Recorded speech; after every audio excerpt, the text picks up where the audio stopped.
Hi, Kevin Coop here, and this is FaceTime with the Content Guy. So since this is the first FaceTime of 2015, I thought I'd come up with some resolutions, if you will, for things I think marketers ought to do in the new year. I actually kind of hate the word resolutions. I'd rather think of these things as being strategies or tactics that would be really important in terms of being successful in the new year. I have 6 of them. Number 1.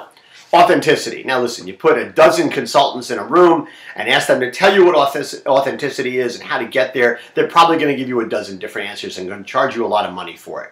So I'm going to give you my definition of it. It's really, really simple. I'm not going to charge you a dime. It's very simple. Know who you are, know what you are, and be it. Don't vary from it. Don't let other things distract you. Be what you are. Everything you do has to support what you are.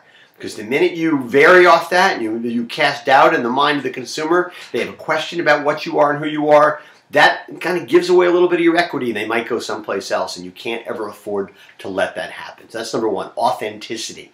Number 2, e-commerce. Now listen, not everybody agrees with me on this, especially on the food side, but I feel passionately about this. The next generation of consumers, no matter what they're buying, from television sets to cars to food to whatever it happens to be, they're going to want to have e-commerce as an option. It's got to be on the menu. They're not always going to use it. They're not monolithic about it, but the fact is they are going to want to have e-commerce as an option. If you don't have it on the menu of things that you offer, you're making an enormous mistake. You're going to look irrelevant. E-commerce for a retailer is going to be as important as having scanners. E-commerce to a manufacturer is going to be as important as having a barcode on the product. You've got to absolutely be invested in this because it is the future. There's no way you can get away from it. Number 3, celebrate the front lines. I talk about this a lot. I feel passionately about this. The thing is that if you treat the people working in your stores as if they're an asset, not a cost, they will be an asset, not a cost.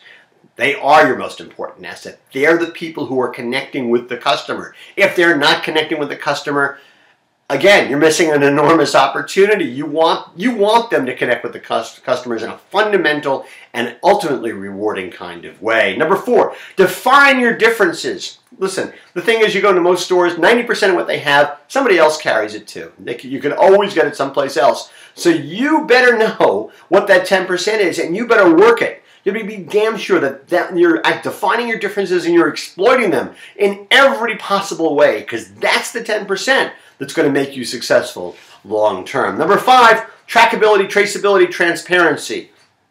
Listen, not all consumers will tell you that that's what they want, but I think that's ultimately what they want or what they're going to want. They're going to want to know if they buy a product from you, that you know where it's from, you know what it's made of. So know all those things. Make sure you communicate all those things to consumers.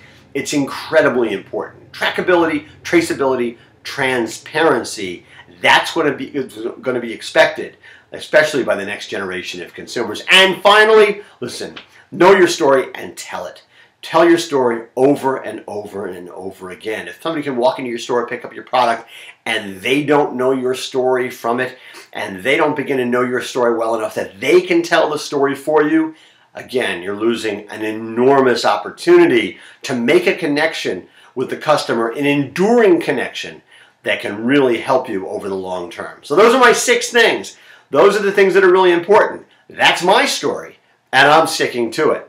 And as always, I want to hear your story.